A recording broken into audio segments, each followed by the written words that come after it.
E aí, pessoal? Beleza pura com todos vocês?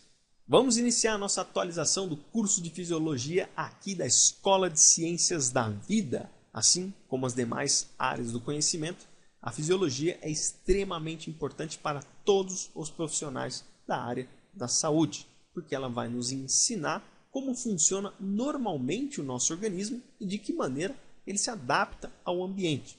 Sabendo isso nos dá a condição de entender outras áreas do conhecimento também extremamente importantes, como a patologia e a farmacologia. Para tanto, a gente precisa estudar muito a fundo aqui a fisiologia e a gente vai discutir com bastante detalhes esta área do conhecimento. Então, nessa aula introdutória, eu vou falar para vocês um pouquinho da definição do termo fisiologia, vou explicar um pouquinho da história da fisiologia.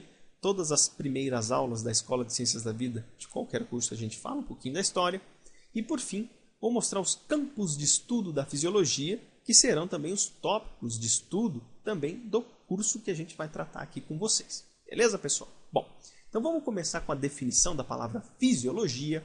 A palavra fisiologia ela é dividida em dois termos, físio e logia, sendo que físio significa função e logia, estudo. Então, a gente pode dizer que a fisiologia estuda a função dos sistemas orgânicos dos seres vivos. Veja que fisiologia, de um modo genérico, pode estudar qualquer sistema orgânico, seja de vegetal, seja de animal. Para nós aqui, iremos trabalhar especificamente com a fisiologia humana. E dentro da fisiologia humana, nós temos uma história bem interessante que eu vou contar rapidamente para vocês, que começa lá com Aristóteles, antes de Cristo, que ele faz os primeiros relatos sobre a função do corpo humano. Então, o que Aristóteles nos diz? Ele diz que o corpo humano, por mais que ele seja diferente no seu exterior entre os indivíduos, internamente, a nossa composição é muito semelhante, de modo que ele acreditava que nesta época, o que determinava as funções do organismo era o que se encontrava dentro do organismo, e não na parte exterior. Ele tinha razão sobre isso, porque as funções do nosso organismo são controladas pelos órgãos internos. A parte externa do nosso organismo, a pele, por exemplo, ela tem a função de revestimento e proteção. Mas a manutenção dos tecidos, a manutenção das nossas células é feita por o conjunto dos tecidos que estão internamente, dos sistemas que estão internos. Então, esse foi um primeiro relato. Só que ele não fez nenhuma observação científica, até mesmo porque nesta época ainda não existia o método científico. E aí a gente avança um pouquinho mais na história, com Erasístrato, e ele explica um pouquinho das funções do corpo com base na física.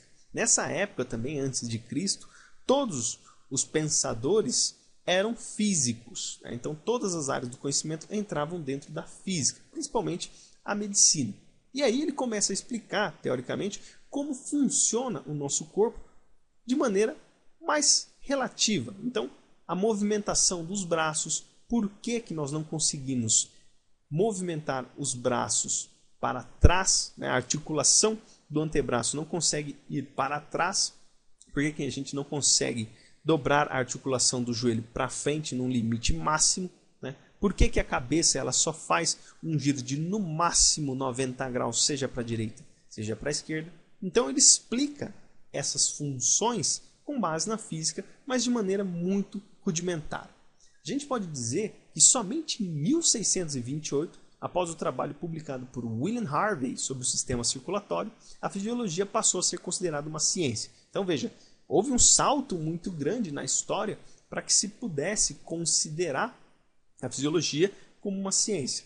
Esse trabalho, publicado por William Harvey, um trabalho bem extenso, de 72 páginas, ele mostra de que maneira o sangue circula pelo nosso organismo. Então, as áreas pela qual ele passa, a passagem de ida do sangue do coração até o retorno para o coração. Então, ele demonstra os caminhos que o sangue faz no sistema circulatório, e isso foi, de fato, um advento importante para a fisiologia. Mas, ainda assim, não foi o aspecto mais importante, e sim em 1860, aonde teve a descrição da homeostasia pelo médico francês Claude Bernard. Então, teoricamente, Claude Bernard ele descreveu que o nosso organismo é capaz de se adaptar em determinadas condições para que ele possa sobreviver àquele ambiente. Então, a homeostasia, descrita aí por este médico, que sagrou de fato a fisiologia moderna. E a partir disso, começou-se a estudar mais a fundo os sistemas e a função de cada um deles e a interdependência que eles têm um com o outro para manter o organismo vivo. Então existe uma faixa de normalidade, de função, e dependendo do ambiente na qual nós estamos expostos, o organismo pode se adaptar a esse ambiente, alterando algumas funções de determinados sistemas, sem prejudicar a sua função normal. Então, esse é o aspecto mais importante da fisiologia, e a partir disso aí ela começou a avançar muito e serviu também de base para a fundamentação de demais áreas do conhecimento da área da saúde. Beleza, pessoal? Bom, falando agora dos campos de estudo que a gente vai tratar aí da fisiologia, né? A fisiologia humana se baseia no estudo da função de células e dos órgãos que compõem o sistema. Então a gente tem uma estrutura menor, que são as células, e aí a união dessas células que formam os tecidos e posteriormente os órgãos vão desempenhar funções em conjunto. Então a gente tem uma função unitária e a partir dessa função unitária, somando todo um contexto, nós temos uma função em conjunto que irão descrever a função de um sistema. E aí a gente pode estudar uma série de sistemas dentro da fisiologia para saber como funciona em questão aquele sistema. E quais são os sistemas que a gente estuda na fisiologia? Nós temos então a fisiologia celular geral, ou seja, como funcionam as células, quais são os aspectos de homeostasia e equilíbrio dinâmico da célula frente ao meio. Temos a fisiologia do sistema nervoso central, ou seja, é a fisiologia do sistema na qual vai controlar as nossas emoções, os nossos movimentos voluntários, controlar também a percepção do ambiente, né, que vai referir principalmente as características de emoções, as características de afeição, tudo aquilo relacionado ao controle efetivo do nosso organismo, parte emocional e a parte motora é estudada no sistema nervoso central. Nós temos o sistema nervoso autônomo, que vai controlar respostas viscerais, ou seja, respostas de órgãos internos que não são derivados da musculatura estriada esquelética. Então, os órgãos viscerais são muito controlados por esse sistema nervoso, chamado sistema nervoso autônomo ou sistema nervoso periférico. Nós temos o sistema circulatório, que corresponde ao coração e as grandes veias e artérias, e também arteríolas e vênulas, que vão permitir a passagem do sangue para esta rede de vasos para nutrir o nosso organismo e também remover os metabólitos, que são os componentes que foram utilizados pela célula e já não tem mais uma função específica. Temos a fisiologia do sistema digestivo, que compreende a boca, esôfago, estômago, intestino, fígado, que vai tratar de digerir o alimento que nós consumimos, processar esse alimento e fazer com que ele seja distribuído para o nosso organismo, para que a gente tenha nutrientes necessários para o nosso funcionamento adequado.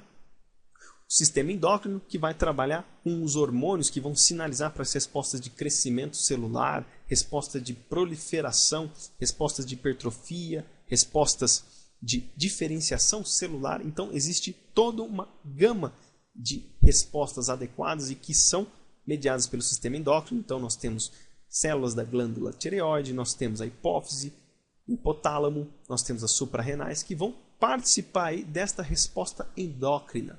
Nós temos o sistema urinário, que vai compreender os rins e a bexiga para a eliminação de líquidos do nosso organismo. Temos o sistema reprodutor, na qual corresponde ao pênis, a vagina, o escroto, os ovários e o útero, que vai desencadear processos importantes para a geração de uma nova vida e reprodução da espécie.